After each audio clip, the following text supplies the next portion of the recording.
Welcome to the first BTCC review episode of the year for the Final Corner podcast. My name is Colin and I'm joined as always by Nick and by Tom. Welcome, gents. Hello. Howdy. So the Touring Cars is back. If you haven't, go and have a listen to our preview episode last week where we went over all the drivers, all the rule changes, all the drama from the winter, which set up this weekend nicely. Got a new qualifying format. We had torrential downpours which delayed everything, so if you tuned in at a certain point you thought you were watching a race and then realised that there's a load of drivers on your screen that aren't actually in the competition this year because they were showing last year's race. Yes, it was very confusing, that, wasn't it? It was, especially because I went downstairs at that point thinking, there'll be a while before anything happens, come back up and it's like, oh. Yeah, and it kept saying race 2 on it. I was like, how have I missed a race? Yeah. But it was also in slightly changeable conditions, so it easily could have been. Yeah. But when I started seeing drivers that I knew were sacked, I was like, hold on now. Yeah. This isn't changed overnight. So, first weekend back. Gents, did you enjoy it? Oh, yes. In the end, very much so. It took a long... It was worth the wait, let's say. Mm-hmm. Yeah. And the weather got nice. It was kind of like when we went to Donington last year. It was horrible in the morning, and then all of a sudden it's beautiful, bright sunshine, and it looks like a glorious day. Yeah, I thought the same thing. It was very similar, just a lot wetter, I think, in the morning. Yeah, I didn't fast forwarded due to time constraints most of the 2 hours of amble and reruns of 2023 races, but was it because like all the drainage was like waterlogged as well? Like down Craner Curves, for example, they seem to be messing around a lot with the grass, right? Yeah, they say that there's always like 1 or 2 rivers that go across the track there when it rains, but at this point there was like 5, 6 or 7 rivers and they were all really wide. And it was just... The ground was waterlogged from the amount of rain that they've had in the area prior to this as well. So apparently it just wasn't draining off, it was just running straight over the track. Oh, right. Well, I jumped ahead a bit there. Apologies. Yeah, and everything just drains towards the old hairpin. Yeah. Because it's the lowest point everywhere. So, we're back. Donington Park National Circuit. Is that correct? National? Is that what they call it? Yep. It is. I sound educated. So, we're back with that. A few bits of news pre-race. News update. Jade Edwards joined the ITV coverage. I don't know if she's on every round, but she was certainly on this one. And she's not on all of them, but I'm not sure which one she will be. What a baptism of fire, though. Yeah. Right, you've got to pad for 2 hours, please. Yeah. Yeah. To be honest, I didn't watch any of the off-track chat this week, so I had no idea how she did. And yeah, as you say, the 2.5 hours of chat nonsense would have tested even the experienced Steve Ryder. Yes, I saw a couple of tidbits. At one point, they gave Steve Ryder a cake. Yes. And a birthday card, which he didn't open. It was a giant cake, and there was all jokes about Tim Harvey eating it and all this usual stuff. Yep. And Jade Edwards revealed that she retained all her sponsors from last year, but that still wasn't enough to get a drive. So things have gone up a little bit again year on year, and at the same time, the economy is stressed. Well, because of inflation, things are going up, right? So it's almost harder to get sponsors, and at the same time, things have gone up in price a bit. I thought that was quite interesting insight. Yeah, I was going to say she was at Team Hard last year, but obviously she then moved to One Motorsport mid-season, didn't she? So, which usually means goodbye. Well, one Motorsport are taking a sabbatical for a year as well. So yeah, I'm dubious on that one as well. And the calendar for next year was announced as well, which is exactly the same as this year. As far as I can see. Yeah, even the dates are pretty much the same. So with the new qualifying format, did you guys watch it? Oh, yes. Live as well. Yep. Well done. I was too busy pulling my hair out watching Falkirk. Why? Haven't you won the league and promotion? And Yeah, but we're going for an invincible season. Oh, okay. And is that still on? It is by the tiniest of margins. We gave away 2 penalties and our only fit centre-half pulled his hamstring while scoring. So we're going into the last game of the season with no centre defenders and 4 fullbacks, one of which is actually a midfielder. Just play everyone up front. I'm tempted to stick my name in the hat. There was talk that I might actually play a centre forward at centre half this week, but I think that's probably going to be a bit too much. So yes, how was the qualifying format? It was interesting. The weather spiced it up a lot. Yeah. Because it was wet, then dry, then wet, and it caught a lot of people out with the tyres. Yeah, it did. Right, so Halstead didn't actually set a lap time, correct? Yes. It seemed we didn't see a full replay, but it looked like he had a mechanical issue. Mm-hmm. Yeah, he pulled off the track, didn't he, I think? Yeah. Aiden Moffat got off to an inauspicious start as well, right? Mm-hmm. Along with Dan Camish, that's it. That's the first one I thought, ooh, yeah, that's a surprise. Yeah, because I think he went out on wet tyres because it was wet to start with. I think he came into the pits and they were sat there because he was like second fastest. Oh, yes. But they put slicks on and he didn't come out in time to complete a lap. Yes. So he did an out lap and couldn't set a lap. So it was a complete cock up, for want of a better phrase. Yeah, I remember that the engineer was basically saying it was the team's fault. They got it wrong with him and later on with Rowbottom as well.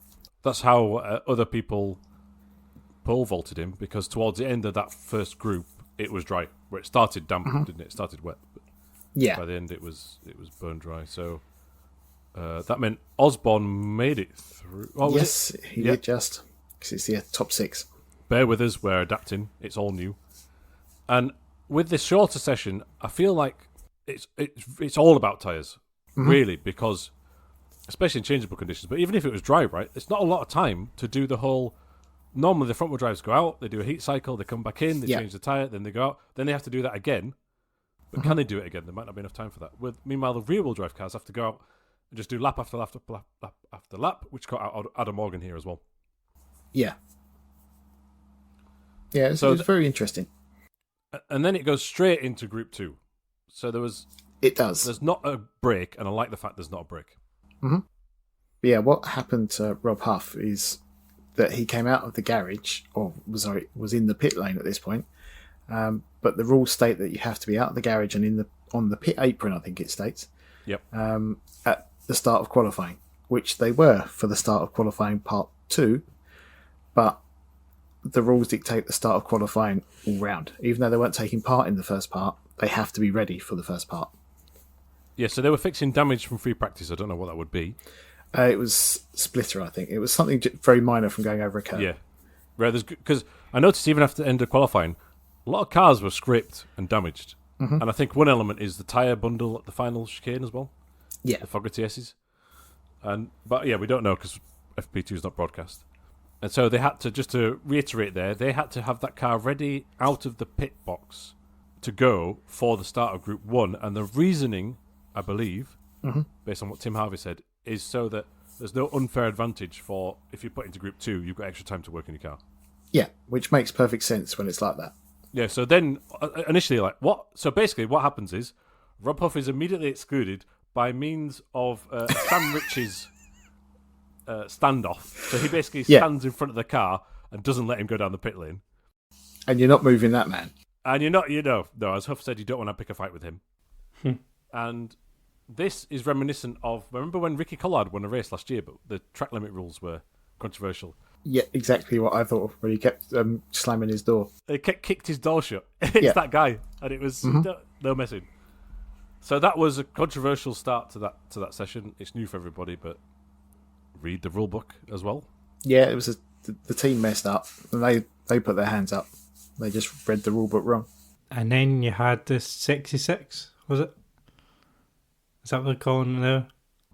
Not quite, actually, no, because then you have qualifying part 2. But just before then, I just want to flag out that Darryl De Leon in the sellotape together Unlimited Motorsport Cupra was third quickest in this session, and I think he was on, at this point, I'm trying to remember, was he on slicks? And he just kept going round and round and round? I think so. I lost track of who was on what. Everybody, yeah, actually, I would say it was quite difficult to spot in the first session what tyres are on, and the commentators didn't know either, so maybe there could be some work on that. But yeah, this was a superb performance because he's beaten there Ash Sutton by 2/10, and then it is on to the 12. Yeah, so the top 6 from both groups then qualify for part 2. Yeah, the top 6 from that to get through was Sutton, Ingram, Turkington, Hill, Pearson, and Watson. Pearson was the big shock for me in there. Yeah. And also the fact that Josh Cook didn't make it. Much to his chagrin, because he slammed his door shut, didn't he? Yeah, he was not a happy chappy. Right old mood. Stormed off into the garage. But De Leon out-qualified Doble, Osborne and Smiley here.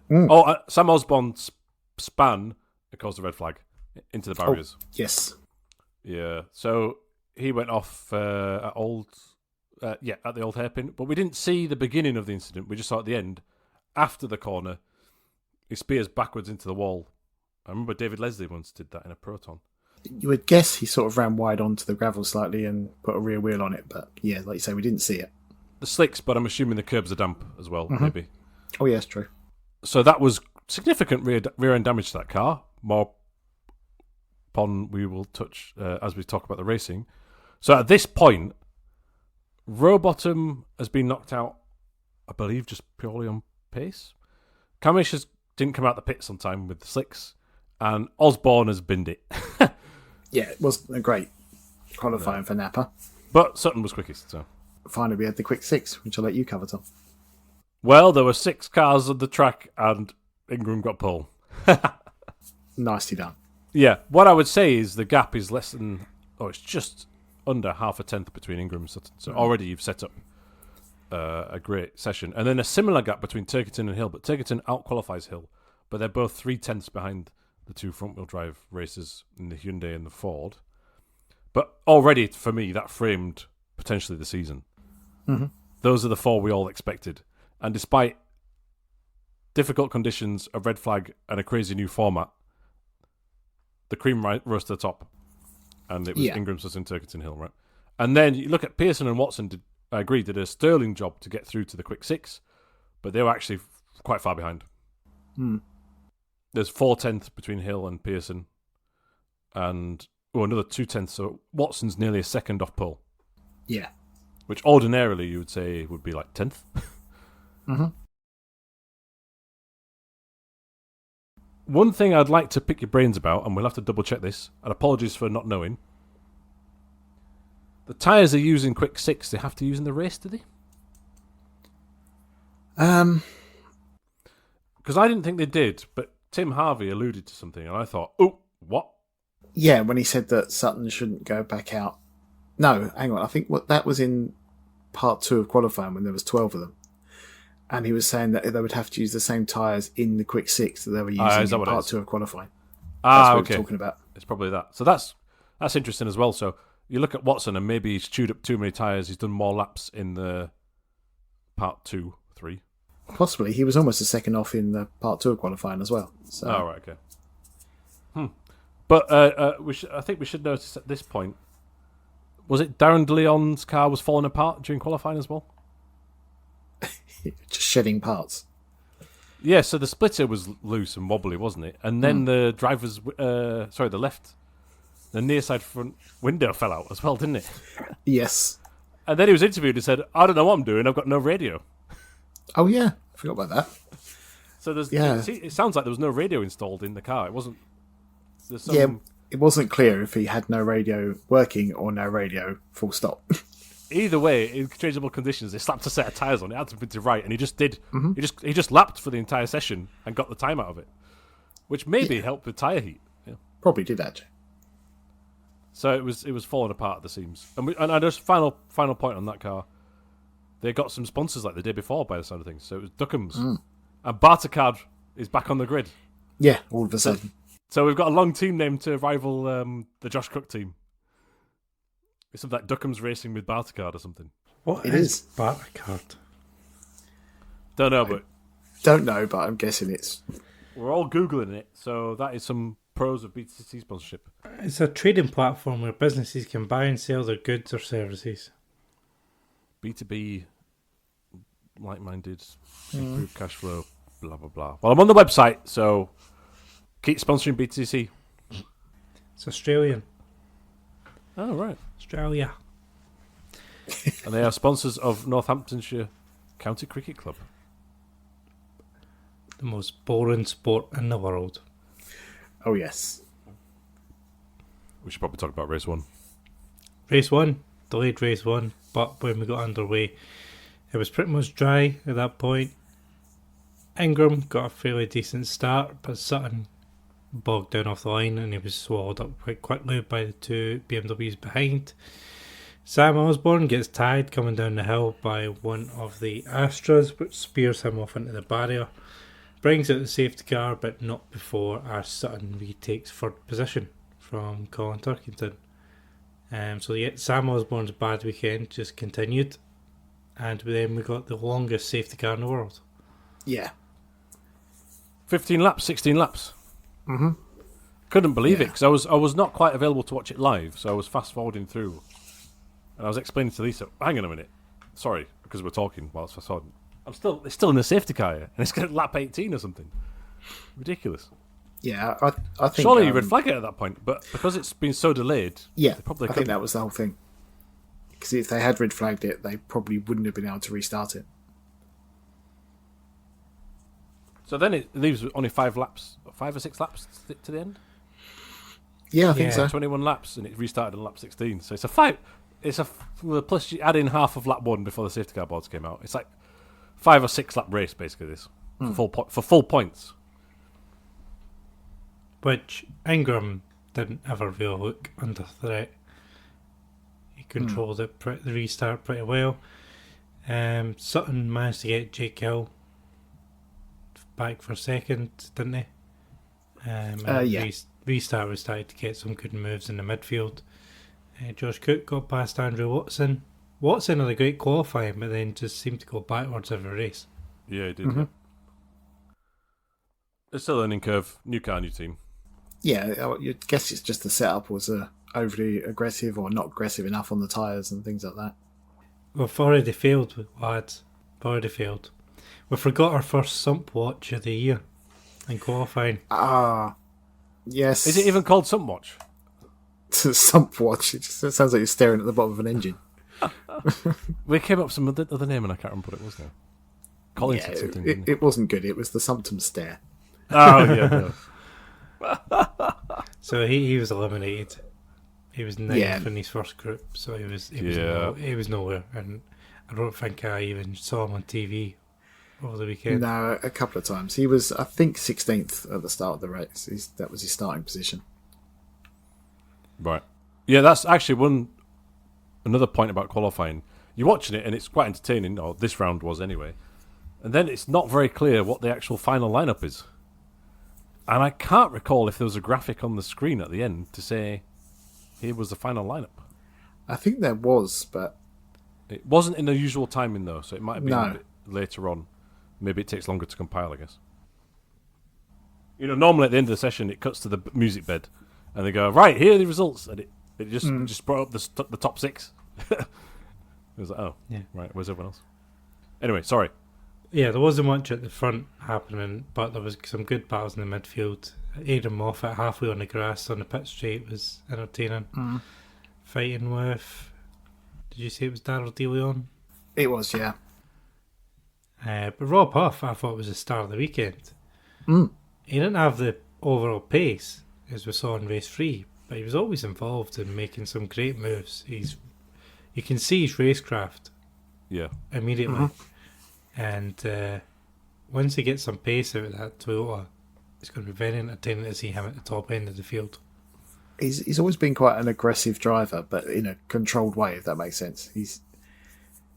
He goes for the moves that you often wouldn't think of, but he very rarely just punts into the side of someone when trying. He might have to with this championship. Yeah. We had a few dives, and they were all clean. Unfortunately, that wasn't reciprocated back to him. But even get to another race, he puts a dive at the hairpin, which is just beautiful. But this one, he does a brilliant move down towards Old Hairpin to get in front of Mikey Doble, and then Dan Rowbottom just ruins it for everyone. He bumps it back a double, which then knocks Huff into the gravel. I thought it was a bit more of a bump. It was a crash, really, wasn't it? The severity of the incident was pretty high.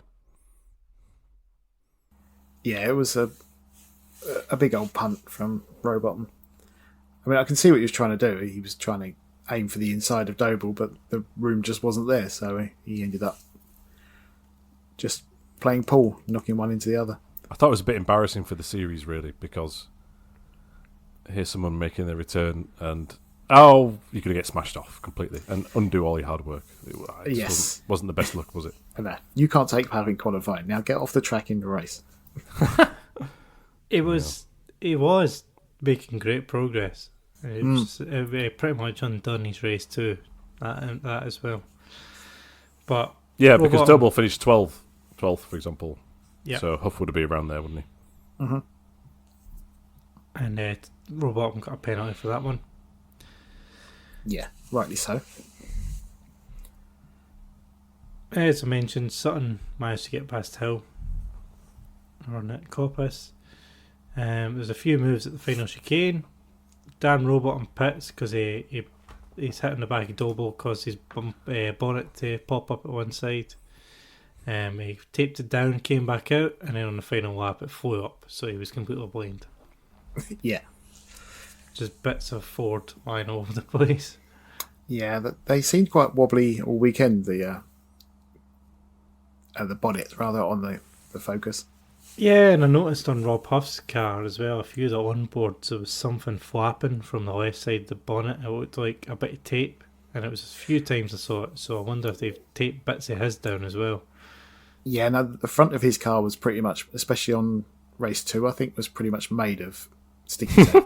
Yeah. So he's obviously had a few hits over the weekend. Aiden Moffat, decent move through the field, ended up getting 10th, the final chicane. And yeah, that was it for race 1, really. Yeah, Pearson drove a really solid race, kind of on his own there. But roughly on the pace of the leading quartet, right? Yeah. Oh yeah, no one behind him was really pushing that. No, but he was quick enough for no one to rear up to him as well. I thought it was very neat. Dan Camish, that's a decent recovery as well to 8th. Oh yeah, very much so. And Adam Morgan jumped the start apparently. Yes. So yeah, he lost his 8th place finish. 10-second penalty pushed him down to 14th.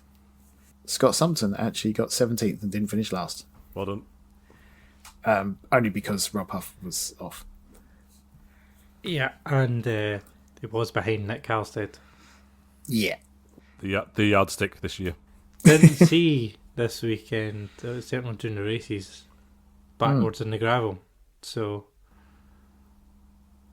that's a step up from last year. Yeah, that's exactly what I was thinking. Like, he didn't get any TV time, which he's probably upset about, but all the TV time he got last year is because he had crashed. Yeah. So he finished just outside the points in all 3 races. Yeah, but it's impossible to not finish just outside the points now. Yeah. So Ingram, Sutton, Hill was the podium. Ingram took the fastest lap. So we're on to race 2, which apparently should be impossible for Tom Ingram to win. Yep. But apparently it'll come in more in future rounds when there's more tyre compounds. Is it? Just correct me if I'm wrong here, and I might miss something. In the 2 dry races, everyone was on the same tyre compound, right? Yes, because there was only one tyre compound for the whole weekend at Donington. Yep. Okay. It was just the mediums were available. Yep. Yeah, so the hybrid changes. First place gets 1 lap, second place gets 2, etc., etc. The boost. And then in the future rounds, you'll be forced on the hardest tyre. Yeah. So on this one, Sam Osborne didn't make it due to his earlier crash. I was very surprised he made it out at all for race 3, jumping ahead a bit, because I thought it was a fair old thump. Oh, I should mention it looks like Aaron Taylor-Smith sort of hit a curb and wobbled into him. Oh yeah, because on first viewing of it, I thought he turned over the front of Aaron Taylor-Smith. Yeah, someone's on board though, isn't it? that's telling. Yeah, you can see that there was a little wobble on the curb that pushed him into him. So it's not Sam Osborne's fault. Agreed. Great start for this one, and another great start from Jake Hill. This time he gets past Sutton and Ingram to take the lead. They're talking about, Jake needs to watch out, he doesn't lock up again. And then on cue, Colin Turkington locks up, and Josh Cook manages to nick past him for fourth. Oh, yeah, when they're referencing there, they're referencing qualifying, where Hill into the final corner had a massive lock-up and basically ruined a full set of tyres. But yeah, uncharacteristic of Turkington, which we fully expect him not to make rookie errors like that. But it seems to be very difficult this year. I don't know if it's... BMW is always like this, but we've seen Morgan, Turkington and Hill. Yeah, I thought that. All three of them had that. But you guys mentioned it earlier, but talking about the hybrid too much. I did feel like they were getting the same story in every race, about how the BMWs take too long to heat up the tyres and all this. Yes, there was a lot of that, wasn't there? Yeah, and I understand that they are telling the story of the race, but when you've got 3 races, you're doing the same story over again. Also, there's another nickname now. Oh, no. Huffy, as opposed to... Oh, yeah, he's always been Huffy. It's not the worst. Yeah, it's fine. I just want to clarify that I'm relatively okay with that. Yeah. One. I am not okay with nicknames that are longer than the guy's actual name. The Morganator can get in the bin. But Huff is quicker to say than Huffy. It's one letter less. Good point. Just picking up on nicknames that will annoy you. Did you hear what Ingram said in qualifying? Oh, no. Because they said you've lost a bit of weight this year. And he goes, yep, Thingram. Oh, no. That's turned me against Tom forever now. Yeah, that's not good. That's not good. Sorry, Tom. He has a lot of cringe sometimes, and I'll put that in the cringe column. Yes. Yeah, dear. It's not as cringe as the person that claims credit for the cringe, Jason Plato. Oh, I told him that. Yeah. Yes. So the Ting man is not in the lead at this point of the race. Huffy gets a nice move on Robo. Side the No. which was a fantastic move that we saw in the replay. Yeah, super. It looks like he's going to dive bomb him, and it goes through so cleanly. Mm-hmm. Well, why would he be rusted? Because he's been racing in the World Series ever since he left the BTCC. Oh, yeah. Apart from a season in Sweden, I think. So, just goes to show he's fully agree. I'm just going to repeat what you said earlier, Colin. He's got the moves. He just needs to get used to the car and the rule set. Mm-hmm. Okay, well then, the race is going on, and we're seeing Hill disappearing off into the sunset, presumably for a race win. And I do think Ingram and Sutton are kind of catching him up a bit. But then Sutton and Ingram start battling against each other, and then we actually do see some effective use of the hybrid, because Sutton nearly gets up the inside of him, and it's very touch and go as to is it clean or not, because up at McLean's, Ingram kind of moves... Sutton tries to move across, but Ingram's got half a nose right, and there's contact, and Ingram keeps the place. Sutton's on the wrong side, if memory serves correct, right? He's on the left. Mm-hmm. Yes. But what I thought was fascinating about that was it wasn't purely hybrid. Sorry, I'm going to stop calling that. The boost, which is combined of hybrid, electricity, and turbo. It's that when you watch the replay, he has a better run through the old hairpin already. Yes. And the boost augmented it. And it was a good level. I hope it's a good level of boost this year, because it enabled him to get up, but not quite past. Because I don't want them to just drive past on a straight line so obviously. And here there was a bit of rubbing. The benefit would be, What? as well as boost, as if you had DRS. Yes. 3 DRS zones per track, please. Yeah. Exactly. That's what we're missing here.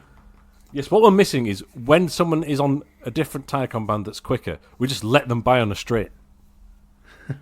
As opposed to outbraking them. Yeah, brilliant. Yeah. Yep, so there's a fight for second and third at this point. Ronan Pearson's good weekend goes pretty south here at this point. Oh, that was bad. He's miles off the track, and I did hear at some point someone say he had a mechanical issue as well. It was carrying. Power steering apparently failed. Yeah. Yeah. So Dan Cameron is making moves. Rob Huff again, star of the show, gets past Andrew Watson at Coppice. Then Dan Rowbottom, too many Dans, Dan Rowbottom goes free wide into chicane, and it's all a bit messy. He jumps it, and Rob Huff then manages to overtake him again. I didn't see where Rowbottom got back past Huff. So obviously Huff got him No, earlier. they seemed to magnetise the first two races. Yeah, I don't think it was on camera. No, but the cut across the grass or the gravel seems slightly unnecessary. But anyway, got the move done. Oh, entertaining. Aiden Moffat again making some moves. Chilton has an issue. So Chilton pulls off the side with black smoke belching out and retires. I was looking at TSL timing during free practice 1 and 2, and evidently I don't think he turned a lap, or he did like 1 or 2 laps in each session. So he didn't have any practice time through a technical malady. Then, according to commentary, which I can't verify, Tim Harvey said that in the qualifying session he was knocked out in the first part, but he didn't. He was running, but he had no turbo boost. And then he retires in this, so he has to start far down the order, and then he retires with a, I'm going to say blown engine, but we don't know, but something that causes smoke and a loss of power. Then we see Halstead broke down in qualifying, and also Pearson allegedly lost his power steering. So apart from Ingram, not a good weekend for Accelerate, I don't think, in terms of you effectively got paying customers and things are breaking down. Yeah. Pearson did get the fastest lap, which is a little consolation. That was after he'd pitted, though, so I don't know if that was newer tyres or something. Yeah. Yeah, because then if his power steering failed, I mean, maybe they were able to just quickly fix it and then get him out to check it before the race ended, right? Yeah. Anyway. I would like to point out one thing regarding Chilton as well, which I don't know if we picked up on before. From an article we read the other day about the fact that Barry Ploughman is his engineer for this year, which could help turn his fortunes round, but no evidence of it so far. No, but without free practice and qualifying, I actually thought he was making decent progress in this race until things went wrong. And in the first race he did okay, so we'll have to see. Another inauspicious start. Barry Ploughman and him and Accelerate are also confirmed for 2025. Yes, indeed. Already. And obviously that team is now operating at the old Team Dynamics workshop, where Ploughman has spent many years. And I don't know if you noticed, it says Team Dynamics on the livery. Yes. Yeah. But that's for the All I Wheel brand. Yeah. They all start bunching up. Jake Hill looked like he was untouchable, but he ends up coming back towards Ingram and Sutton. We find out afterwards that the BMW's cooking its rear tyres, so he's quick, but he can't maintain the pace throughout the race. So, lap 14, it all closes right back up. Tom Ingram gets a good line out of Redgate, down the hill towards the old hairpin. Great move, he's on the boost, and then gets the move done before he gets towards the hairpin. Sutton then manages to dive up the inside as well, which then drops Hill 2 positions, and he's never really able to catch Ingram, but he is able to fight with Sutton for another few laps before falling away. Yeah, he retakes the position coming into the chicane, doesn't he? But we don't see how he got there, ever. I think that's correct. It was on the hybrid. Sorry, the boost. Right, the boost. Yeah, on the main straight. But yeah, because didn't he? Yeah, that was the thing where he weaved in front of him a couple of times as well. Oh, Sutton did. Yeah. And he got a black and white flag for that. Did he? Oh, that's good to know, because I thought it was a bit egregious. Well, I assume it was for that. He got a black and white flag for driving standards. So for me, I assume it was that. Yeah. So I'm looking at it right now. He's on the left side of the track. He's on the right. He's on the left. He's on the right. There's 4 movements. One of them might be he's trying to save a slide, but that's a bit much. So I'm glad there's a stamp out for that. Yeah. But it starts with Hill running slightly wide at the first corner, and evidently just can't cling on to the car, which you would normally say, oh, rear-wheel drive, it looks after its tyres so much better. It didn't. But it did give us the impossible, the exact same top three as race 1, which is apparently impossible. Which won't happen this year, apparently. Yep, first weekend, it's gone. We then get a good fight between Cook, Turkington and Camish, but then Camish has a dodgy bonnet as well, which gives Turkington 5th. Oh, of course. He backs off at the end, doesn't he? Yeah. Post-race drama for Ash Sutton. His engine is... Well, his exhaust is kicking out boy smoke. Oh, yeah. So, but nothing really comes of that. No, because he must have been able to restart after the weighing zone, right? Yeah. But I was thinking, he could be out of this post-race if you can't. I think you have to have the car be able to restart on its own power, right? Technically, yes, although I don't know if that counts as because they can run on hybrid alone in the pit lane. Of course. So I don't know. Who knows then? Was the engine launched? It only had like an hour and 20 minutes between races, so they wouldn't have been able to do much to the car if it was a major problem. Last bit from this race. Yes, Scott Sumpton was in the pits halfway through the race and retired. Oh, Not sure why. If it was damage or what, but yeah. He was out. Not a good start. And then Tom Ingram was the man to pick out the balls.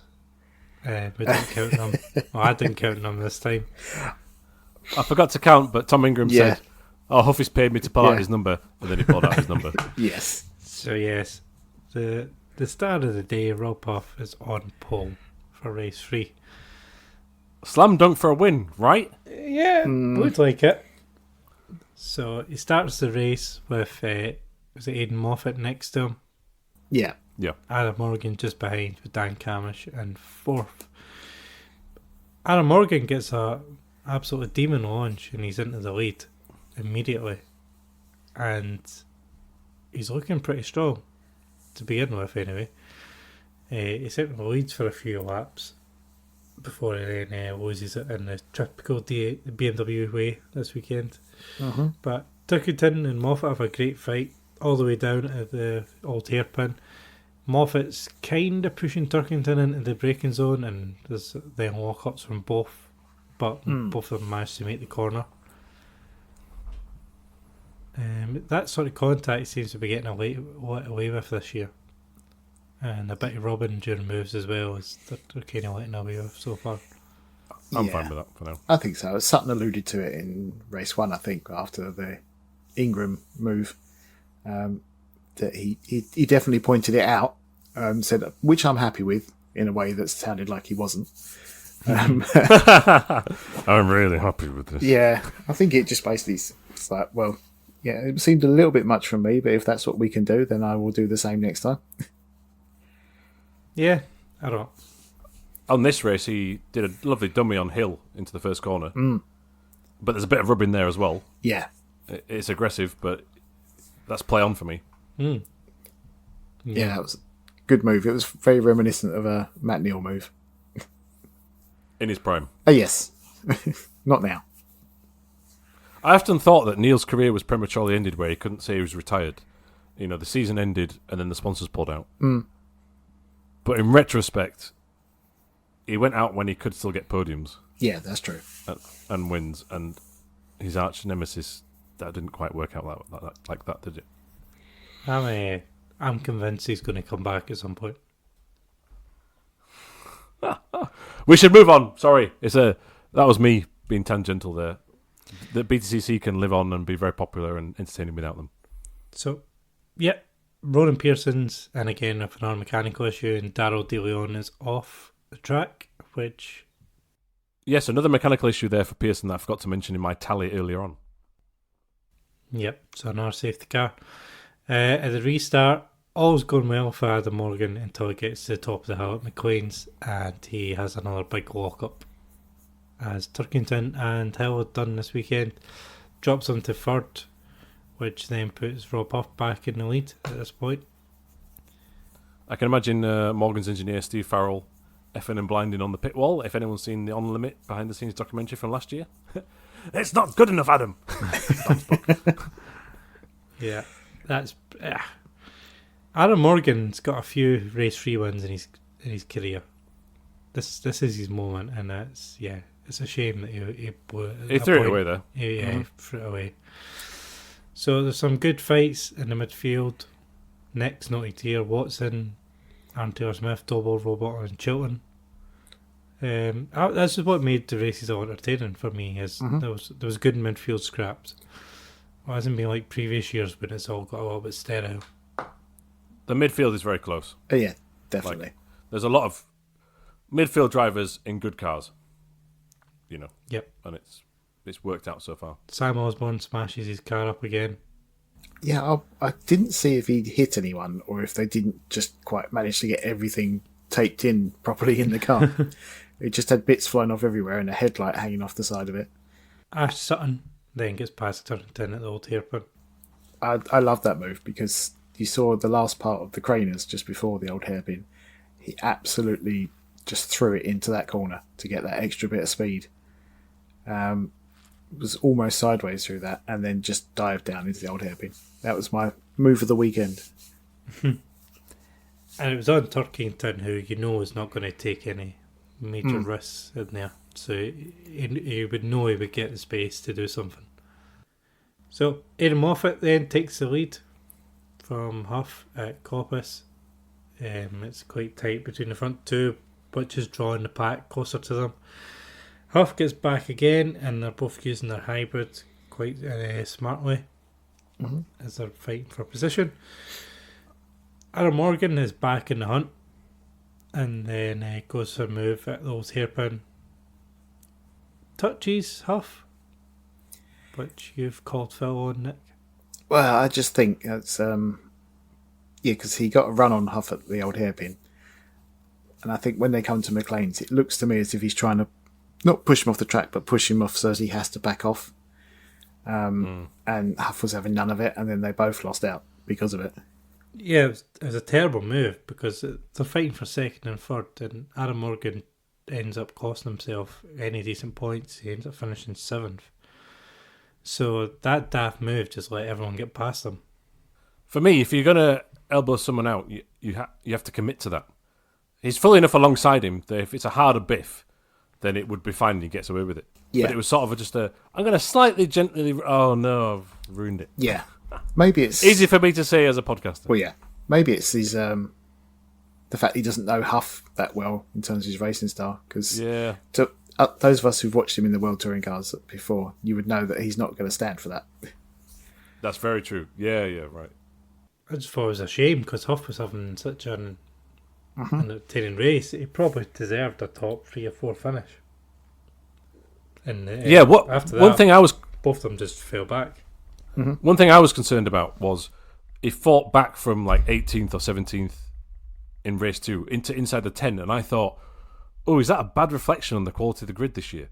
Like, I know that sounds I'm taking away something from Huff there for a great drive and amazing overtakes, but at the same time, should he be able to get inside the top 10? If you think back to a 30-car grid, he probably wouldn't be there, would he? No. But then this race showed that actually there's a top 5 or 6 that are another level above, and he would never be able to catch those up from down the back of the grid. The big disappointment for me for the weekend is that he didn't get to take part in qualifying, because I would love to have seen what he could have done, 1 in qualifying, and 2 just to be at the front for the first few races to see where he could have put himself. The big hope is, henceforth, that is possible, and that he spices things up a bit. Yeah. But having 4 at the front is fantastic with Sutton, Hill, Turkington and Ingram. I really want to see Dan Camish step up. Wasn't able to do it this weekend. And Huff in there as well. And if you've got like 6, and Cook, 7, who are just like, any one of them could be on pole, does it? All the complaints about, there's only 20 cars in the grid just vanish. Yeah. I can't really say I missed the additional 10 cars. No, I didn't. This weekend, in all honesty, you had good fights in the midfield. and we've not really had that at the back the last few years. It's just been people driving line astern, essentially. Yeah. So, And I should say as well, the Moffat-Huff battle for the lead was fascinating because I thought, I'm sorry, Aiden, I thought you were going to throw it off at least 3-4 times. Yes. And there was one lap where it felt like he was on the hybrid as much as possible and Huff wasn't. Mm-hmm. And that was fascinating to follow. But yeah, in the end, it all worked out. But there was one where he came out of the Fogarty S's weaving a bit because I think he got the curb at an odd angle. I was like, oh, it's going off. But fair play, didn't. Yeah, there was a few moments of the weekend where you saw the Aiden Moffat defence come out. Mm-hmm. But not as aggressive as in the past. No. He did venture from the inside of the track at some points. Yeah, it was well measured in the end. But Moffat kept Turkington off him beautifully. He used his hybrid at the right times. He kept more hybrid than everyone else. Free once he got in the lead. And then every time Turkington got near him, he just used it on the second half of the lap to pull away. Which was really smart. And It was. it shows you what the boost can do if you can use it properly. Because we were critical the last couple of years that the boost really didn't. The hybrid didn't do much. Mm-hmm. This one you saw someone use it really intelligently for defence. Yeah, and and it was exceptionally done. they said in one of the earlier races that people were holding back their boost to the last few laps, but were finding that their tyres were too warm to take the extra power. Possibly due to their setups as well, but then they weren't getting as much out of it as if they would have used it early on with fresher tyres. So there's still a little bit of learning to do with these things. Yeah, Colin Turkington said after the race 3 that he was trying to work it all out and then just got confused and went for it. Yeah. I love that. One thing I really enjoyed though was Jade Edwards. It can't have been on commentary, so it must have been after the race when showing the replays. Was talking about that and said it's good to see Aiden switching his brain on because anyone who knows Aiden knows that doesn't come naturally. I heard that as well. I was going to mention that. Yeah. I was like, yeah. What comment of the weekend? Yeah. He has to be sort of up there and in the fight, otherwise, seemingly nothing. But yeah, we wrote him off in our pre-season preview quite a bit, and I know. he actually looked pretty useful this weekend. I know, he looked fantastic, and it was a great drive. I'm just watching the highlights on TikTok and repeat, and I've just noticed that Camish has the worst start. Oh yeah, he dropped like 4 places. That would explain a lot. Yeah, he's so drops down. Yeah. Sorry, We back to Aiden Moffat. Well, we got a final lap, almost fight between Ingram and Sutton, going towards, I think it was up to the last chicane. Ingram tried to position his car, we could make a move, but Sutton had it covered to take the final podium spot. Ingram did get the fastest lap though. But all in all, another fairly entertaining race. Yeah, quick mention to Hill, who made it 3 wide against Ingram and someone else. Huff, was it? Into the final chicane? Yeah. Huff made a rejoin, but then sort of bobbled. Yeah, and that they was... wiped out Hill. Yes. Yeah, And I was like, very oh. Yeah. I'm looking at the TikTok comments here, the highlights. Scott Sumpton. Oh, I've jumped the Sumpton watch. Sumpton's there. No, go for it. What an eventful first weekend, he says there. What position was he in? He was in 16th for this one. He was 1 place outside the points. Yeah. Someone here called JXH00P_1 says, do the go to Pembury. Heed that advice, BTCC. Do the go to Pembury. Yeah, don't think they can. No, but it was... Jake Hill is doing these vlogs on his YouTube channel, and he did a lap... He did a great video I forgot to share in our little chat group. Is him testing at Pembury, which is in Wales, before the season. And he talks through the controls and how they set up the brakes. It's quite interesting. And then there's an onboard lap of modern BTCC car around Pembury, which it does look a bit too narrow for full grid, unfortunately. Last raced in 1992. 3. I think there was infrastructure or something, wasn't it? It's the pit and all that sort of thing that isn't not up to standard rather than the track itself. But then part of me was dreaming this week, well, if they've only got 20 cars, could they go to Wales? And then they announced the calendar without it. So. Yeah. Nobody needs to go to Wales. Oh! Well, especially not with the 20-mile-an-hour speed limit they've got everywhere now. Exactly. Yes. So, after all that, Tom Ingram had an outstanding first weekend. He is top of the championship. 2 wins, 9 points clear at Ash Sutton. It's your expected top four really, but Aiden Moffat then in fifth, Josh Cook in sixth, and then Rob Huff is on and pick out. He's in ninth after all his adventures. Yeah, and our new friend Scott Sumpton, unfortunately, is 20th and last in the championship at the moment. But first weekend. Exactly. I mean, we're not going to judge him on that. Oh no. No. It's not going to be. All you have to do is be better than Smeltwatch. That was the nadir of this feature. Oh god, I couldn't speak then. Yes, the wobbly rear wing. Oh yeah. So you've just got to do better than he did, and then you'll be. No one's going to beat. Well, Gamble Watch did well for a while. Yeah. Yeah. And then it was Double Watch last year. Mm-hmm. He did fairly well as well. So there's It that. cracked under the pressure of our expectation, though. Yeah. Thing is, it was a very mixed weekend in terms of the, why'd you say that, the weather, but then Watson and Doble did really well last year, so. Yeah. Next up, Brands Hatch Indy, 11th and 12th of May. It's that'll be a fun one. It's always fun because it's so short a lap. Yeah, it'll be good. Nothing more to say then. It'll be good. Yeah, hoping for a dry qualifying. Yep. So qualifying for the touring cars is again at 3:25. It'll be live on ITV Sport YouTube channel and live on TikTok as always. There is now race highlights on TikTok, which were Fantastic. uploaded yesterday, which would have been Monday, as we're recording. So you can get highlights on TikTok, not on YouTube or anything else, but they are there on TikTok. And it's live on the ITV Sport TikTok, but you can't watch the re-live. And the highlights are on the BTCC TikTok. It's not confusing, but it's brilliant that they're doing that. Just don't forget YouTube, please. Thanks. Yeah. So that's next. It'll be Brands Hatch Indy.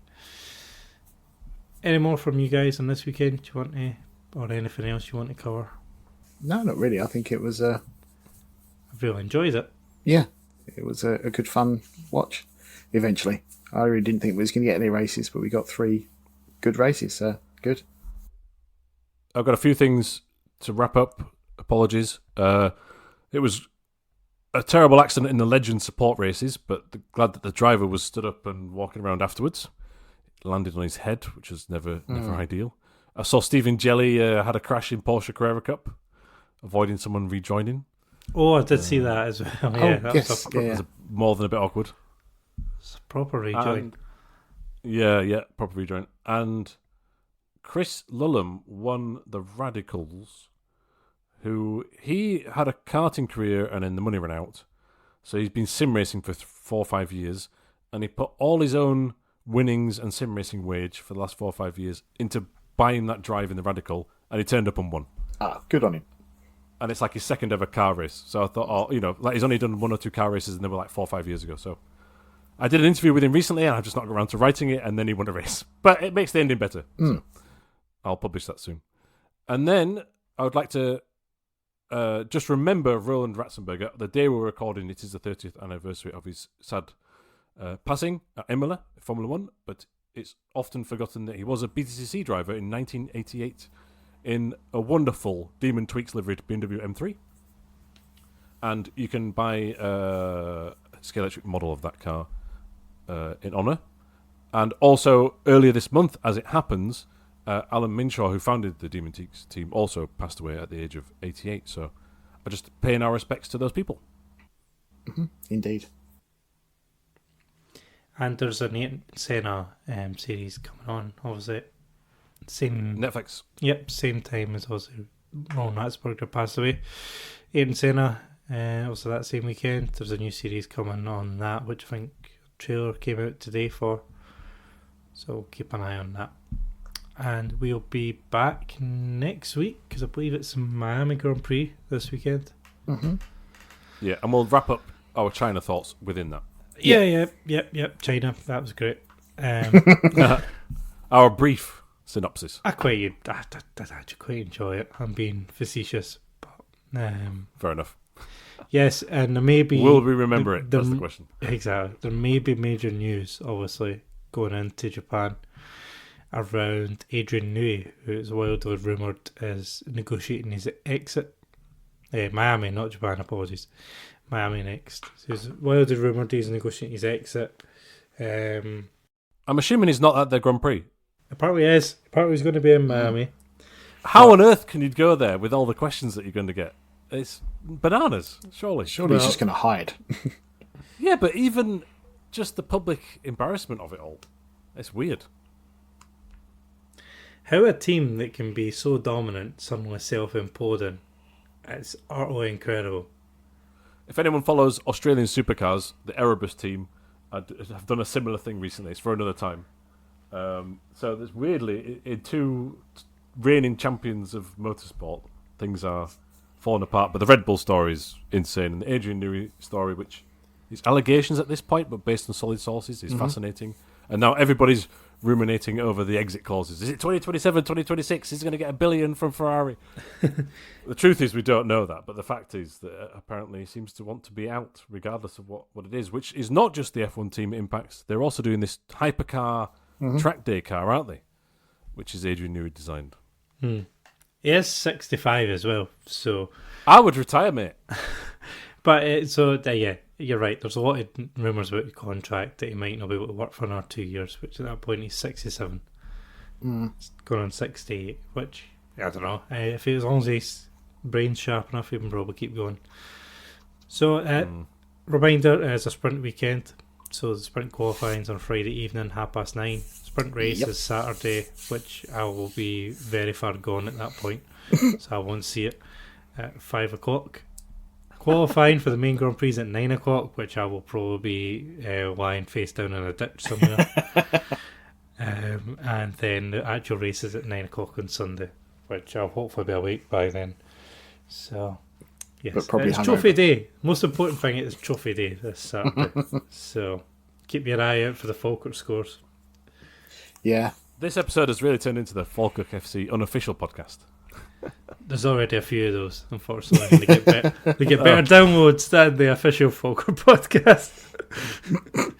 So, yes. Which we should say for people listening that Colin does do the official Falkirk FC podcast alongside the Final Corner podcast. And it's an excellent listen when you're going to the airport at 5 a.m. in the morning. I highly recommend it. To hear Scottish people speak about a football club you know absolutely nothing about. Yeah, I listen to all podcasts at 1.5 speed, apart from yours. I have to turn it down, otherwise I can't understand it. Yes. Our last podcast, we had the manager and his assistant on, who is also on the fan podcast tomorrow. So that'd be a good listen. Anyway. Oh, right. That'll do enough for this one. Our first BTCC review episodes of the year, with another 9 to go, and then another 42 F1 ones as well, which we'll try and get to. So thank you all for downloading. If you enjoyed it, please subscribe, and we'll be back next week with the Miami Grand Prix, where Ferrari are blue. Yes. Just to really mess things up. Ferrari are blue. Like my mouse. Oh, you can't see that on an audio podcast, but there you go. And on that note, goodbye. Bye. Bye-bye.